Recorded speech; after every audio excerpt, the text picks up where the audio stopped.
Highlanders coach Aaron Mauger has declared the 2018 Super Rugby title race wide open after watching his side become the first New Zealand team in 2 years to fall to Australian opposition. The NSW Waratahs' 41-12 dispatch of a 14-man Highlanders outfit not only snapped New Zealand's 40-match winning streak over their trans-Tasman rivals, but also breathed fresh life in a competition dominated by the Kiwi heavyweights.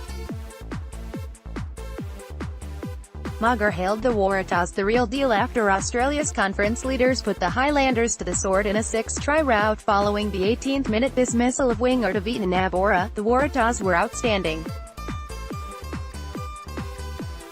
They were going to put us under pressure even if we'd had 15 men on the field, Mauger said.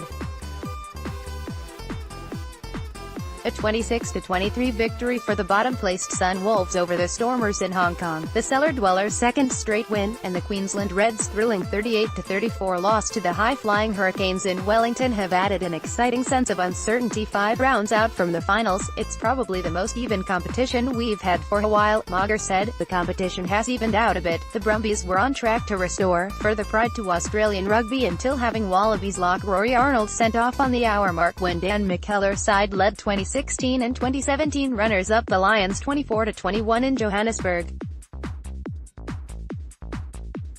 Arnold was red-carded for making contact with the head of Lions 5'8" Elton Jantjies as the Brumbies collapsed to a 42-24 defeat that all but ended their hopes of making the playoffs for a 6th successive year.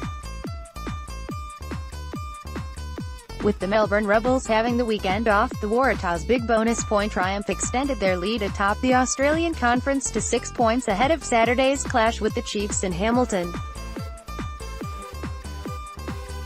Coach Daryl Gibson said the Waratahs could cross the Tasman with renewed confidence and without trepidation following last week's 31-29 loss to the defending champion Crusaders in Christchurch. They can go over there and they know if we play with our ability, it's going to be a cracking game, he said. Gibson believes the 2014 champions are peaking for another unlikely title push now that they've buried their demons against their New Zealand nemesis. "We're improving. You can clearly see that," he said. "There's still a lot in us in terms of getting things right. We are carrying some really good lessons. We learned a number last week. This week, we're starting to really get to it. I think our game leaders and our game managers are maturing. Then we've got a nice mix between experience and youth, and we saw that off the bench." Against the Highlanders, the Crusaders retained the outright competition lead with a 32-24 defeat of the Blues in Auckland ahead of a mouth-watering top-of-the-table showdown with the Hurricanes in Christchurch on Friday night.